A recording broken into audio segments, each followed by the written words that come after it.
বৈদিক যুগে নারীদের কথা।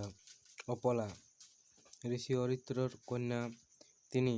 ঋগ্বেদের অষ্টম মণ্ডলের 91তম সূক্তের দ্রষ্টা। এই সূক্তের মন্ত্র সংখ্যা 7। এখানে সোমরসের ওষুধ গুরুত্ব তুলে ধরা হয়েছে এবং ইন্দ্রের নিকট সুস্থতা প্রার্থনা জানানো হয়েছে। 2 নম্বর ঘোষা ঋগ্বেদের একজন বিখ্যাত ঋষিকা। তার জন্ম ঋষি অঙ্গিরার বংশে। ওনার পিতামহ ছিলেন ঋষি দীর্ঘোত্তমা এবং পিতার নাম কঙ্কিবান। শৈশব অবস্থা থেকেই বিদ্যানুরাগী এই মহিষিনী নারী ঋগ্বেদের দশম মণ্ডলের 39 থেকে 41 নম্বর সূক্তের দ্রষ্টা। গার্গী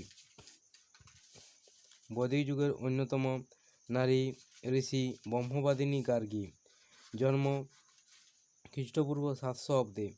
তিনি ঋষি বাচাগ্নু এর কন্যা।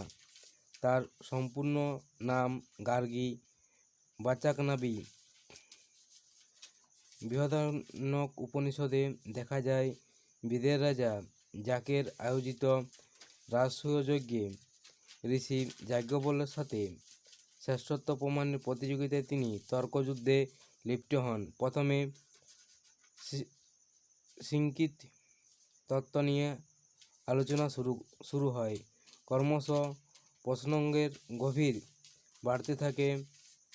বিদুষী গার্গী তান্ত্রিক্ষ নগ্নত্রলোক, দেবলোক, ইন্দ্রলোক পেরিয়ে ভাবশেল ব্রহ্মলোক সম্মেলনের প্রশ্ন করেন। এই পর্যায়ে পাণি যাজ্ঞবল্ক্য মাগীকে থামাতে বলেন। স্মরণ করিয়ে দেন যে বৈদিক পণভরে সীমা লঙ্ঘন হচ্ছে। পাণি উদ্দালকের প্রশ্নোত্তর পর্ব শেষে গার্গী পুনরায় উঠে দাঁড়ান এবং সত্যায় যাজ্ঞবল্ক্যকে আরও 2টি প্রশ্ন করার অনুমতি চান। প্রশ্নর সঠিক উত্তর দিয়ে যাজ্ঞবল্ক্য জয়ী হলেও বিদুষী গার্গীর জ্ঞান ও বিদ্যা সকলের নিকট ভূয়সী প্রশংসা লাভ করে। মৈত্রী বৈদিক যুগের অন্যতম শ্রেষ্ঠ নারী। ঋষি যাজ্ঞবল্ক্য তার 2 পত্নী মৈত্রী ও কাত্যায়নীকে সমস্ত সম্পত্তি বন্টন করে দিতে চাইলে মৈত্রী প্রশ্ন করেন, যার দ্বারা অমৃত তত্ত্বের আশা নেই সে সম্পদ আমার কি প্রয়োজন। তিনি সুখ সম্পত্তির মোহ ছেড়ে সাধনায় নিয়োজিত হয়েছিলেন। ঋষি যাজ্ঞবল্ক্যের সাথে মৈত্রী আত্মতত্ত্ব ও ব্রহ্মজ্ঞান বিষয়ক কথোপকথন বৃহদারণ্যক উপনিষদে বিস্তারভাবে লিপিবদ্ধ রয়েছে। বাক ঋষি অম্বিনের কন্যা। মহর্ষি অম্বিনের কন্যা। ঋগ্বেদের দশম মণ্ডলের দশম অনুবাদকের 125তম সূক্তের দ্রষ্টা তিনি। এতে মোট 8টি মন্ত্র রয়েছে। প্রথম এবং তৃতীয় থেকে অষ্টম মন্ত্র ত্রিষ্টুপ ছন্দ এবং দ্বিতীয় মন্ত্রটি জাগতিক ছন্দে রচিত। এই সূক্তের মন্ত্রগুলিকে একত্রে বৈদিক দেবী সূক্তম বলা হয়। ঋষিকা বাকের নাম অনুসারে এটি বাকাসূত্তম নামেও পরিচিত। রাত্রি ঋষি ভরদ্বাজের কন্যা। ঋগ্বেদের দশম মণ্ডলের 127তম সূক্তে ঋষি হিসাবে বিদুষী এই নারীর উল্লেখ পাওয়া যায়। সূক্তটি রাত্রি সূক্ত নামে পরিচিত। পরিশ্রান্ত জীবদেরকে রাত্রিকালীন বিশ্রামের নিরাপদে রাখার প্রার্থনা করা হয়েছে এখানে। বিশ্ববারা ঋগ্বেদের পঞ্চম মণ্ডলের 28তম সূক্তে বিদুষী এই নারীর উল্লেখ পাওয়া যায়। তিনি পূর্বমুখী হয়ে বেদমন্ত্র উচ্চারণের দ্বারা হোমযজ্ঞ করার উল্লেখ করা হয়েছে। এই সূক্তে মন্ত্র সংখ্যা 6। যজ্ঞের অগ্নিতে আহুতি প্রদানেই এই সূক্তের মূল আলোচ্য। এখান থেকেই প্রমাণিত হয় যে বৈদিক যুগে নারীর যজ্ঞাদি কার্যে পূর্ণ স্বাধীনতা ছিল। শ্রদ্ধা তিনি কামায়নী গোত্রজা বিদুষী। ঋগ্বেদের দশম মণ্ডলের 151তম মন্ত্রে ঋষি হিসাবে তিনি প্রসিদ্ধ।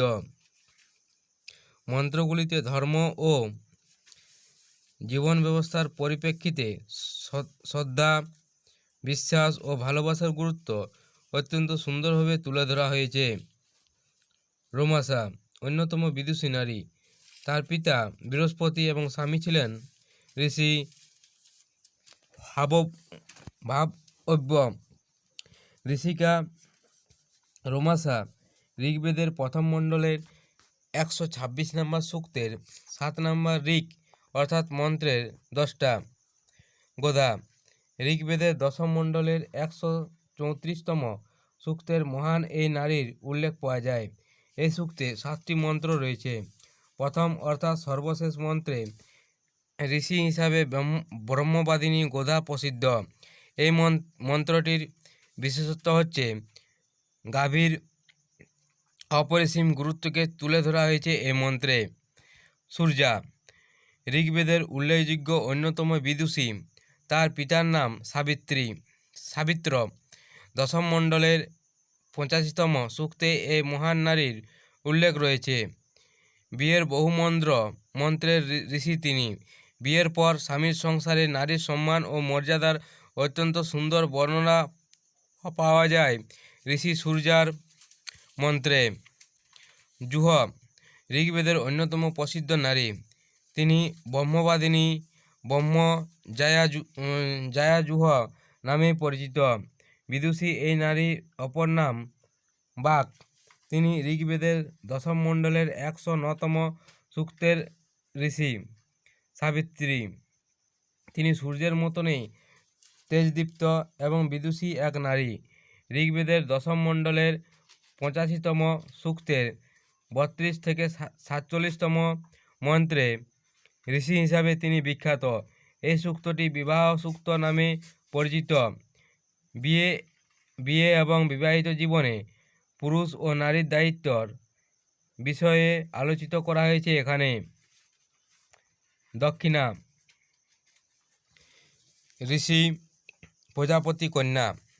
ঋগ্বেদের দশম মণ্ডলের 127তম সূক্তে ঋষি তিনি। যজ্ঞ সম্পাদনের পর ঋষিকে দক্ষিণার দ্বারা সম্মানিত করে উৎসাহিত করা হয়েছে এবং যিনি দক্ষিণা প্রদান করেন তাকেও প্রশংসা করা হয়েছে এই মন্ত্রগুলিতে।